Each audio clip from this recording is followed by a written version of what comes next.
Shalom Bapak Ibu Saudara sekalian, selamat berjumpa kembali dalam program Truth Lifestyle yang kali ini mengambil tema Broken Home Picu Kerusakan Generasi.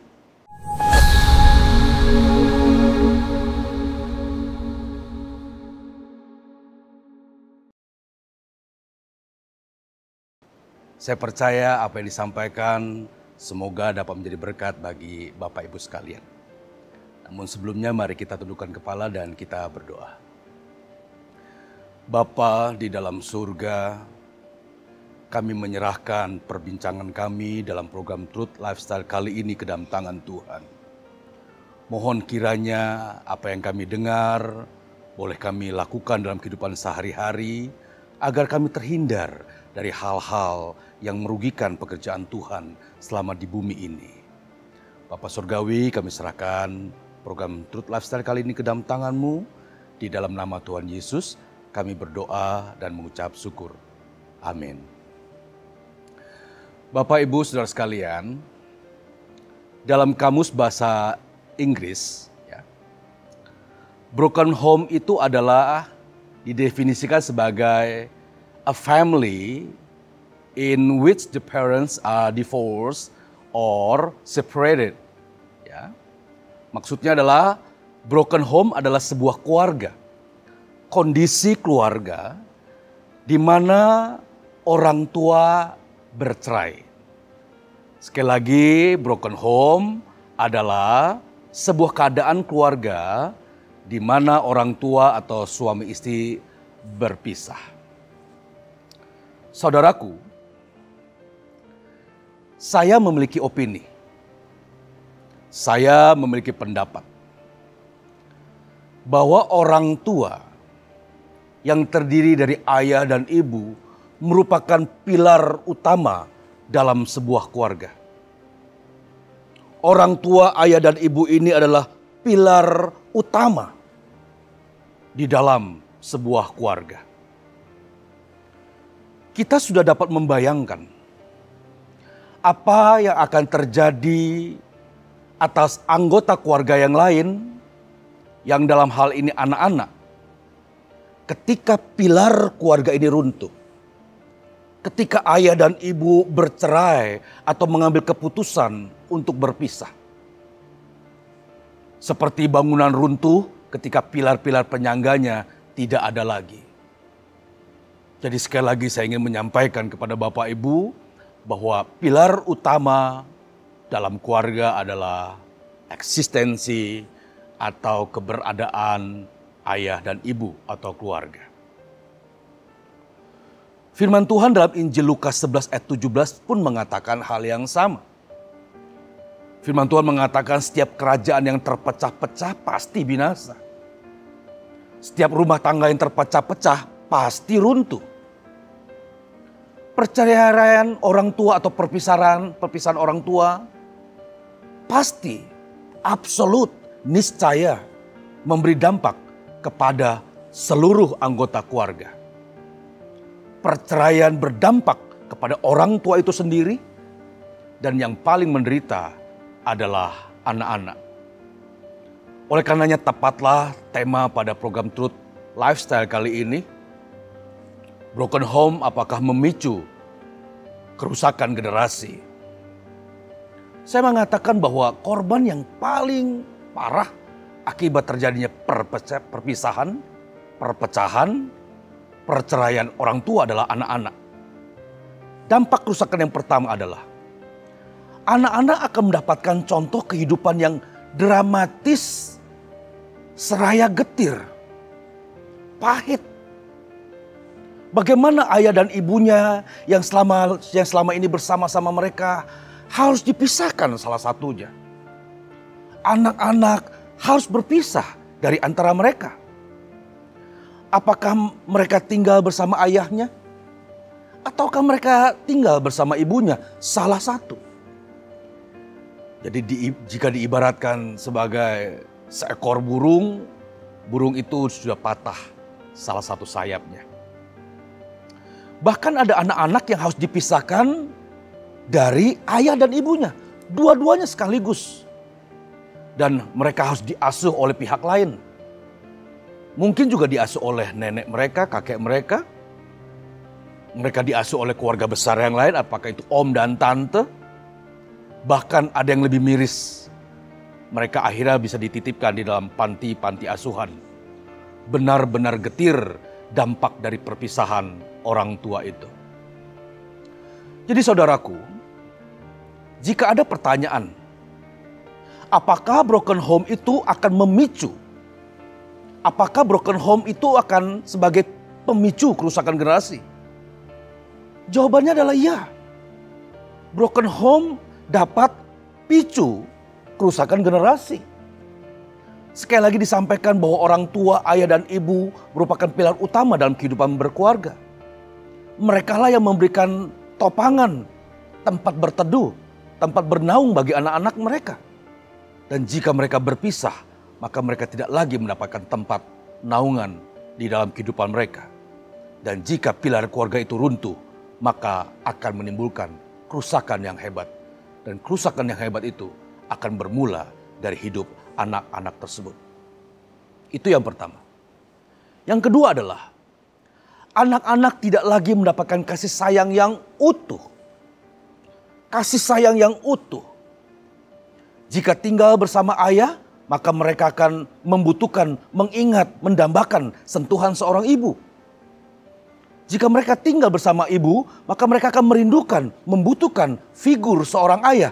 Inilah saya mengatakan, kalau terjadi perceraian, perpisahan di antara orang tua, maka korban yang paling parah adalah anak-anak. Kehidupan mereka tidak menjadi utuh dan dapat merusak masa depan mereka. Secara psikologi, anak-anak akan mengalami hambatan. Mereka akan mengalami tantangan. Bahkan permasalahan dalam tumbuh kembang mereka secara mental akibat ketidakseimbangan peran dari orang tua ini. Tidak tertutup kemungkinan Bapak Ibu, ketika mereka tidak menemukan figur seorang ayah, tidak menemukan figur seorang ibu, maka mereka akan mencari figur-figur di luar sana. Dan biasanya orang-orang lebih banyak memanfaatkan ketimbang memberi bantuan. Dan ini menjadi berbahaya sekali lagi untuk kehidupan anak-anak tersebut. Dampak yang ketiga, traumatik. Kejadian yang anak-anak alami semasa kecil, ya. Bapak Ibu saya percaya kejadian yang Bapak Ibu alami semasa kecil itu masih teringat. Itu masih terekam hingga kita dewasa sekarang. Saya masih mengingat apa yang saya alami pada waktu masa kecil. Bagaimana perilaku ayah saya, bagaimana perilaku ibu saya, bagaimana perilaku kakak adik saya. Masih terekam. Termasuk fenomena penceraian orang tua. Termasuk fenomena orang tua yang berpisah. Akan meninggalkan goresan yang mendalam. Luka yang mendalam. Di dalam jiwa dan pikiran anak-anak. Sekali lagi, bukan sesuatu yang tidak mungkin. Anak-anak korban perceraian orang tua ini akan berperilaku skeptisisme. Skeptis. Apa maksudnya?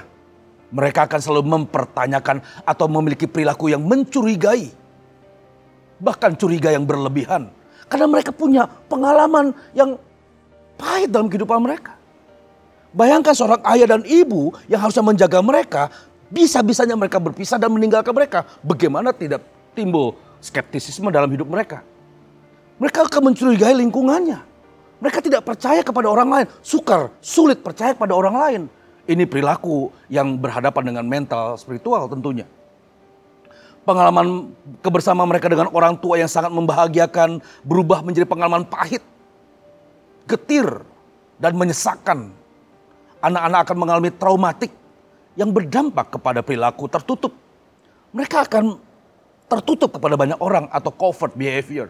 Covert behavior adalah perilaku tertutup. Dia nggak mudah untuk membuka dirinya gitu. Cenderung diam, ya, introvert. Ya. Lalu anak-anak ini juga sulit untuk bersikap terbuka atau overt behavior ya. Dan ini perilaku yang sangat mengenaskan tentunya. Bapak Ibu, lalu bagaimana mengatasi kondisi di mana orang tua kedapatan bercerai atau berpisah. Izinkan saya menyampaikan beberapa hal. Yang pertama adalah, yang paling ideal adalah orang tua tersebut bersatu kembali. Nah ini yang ideal Bapak Ibu. Yang ideal. Suami istri yang pernah bertengkar bukan berarti tidak bisa mengulangi lagi, memperbaiki lagi keadaan rumah tangga. Makanya saya mengatakan ini yang ideal. Ya Bapak Ibu bersatu kembali. Setiap pasangan dengan kerendah hatian mengakui kekeliruan.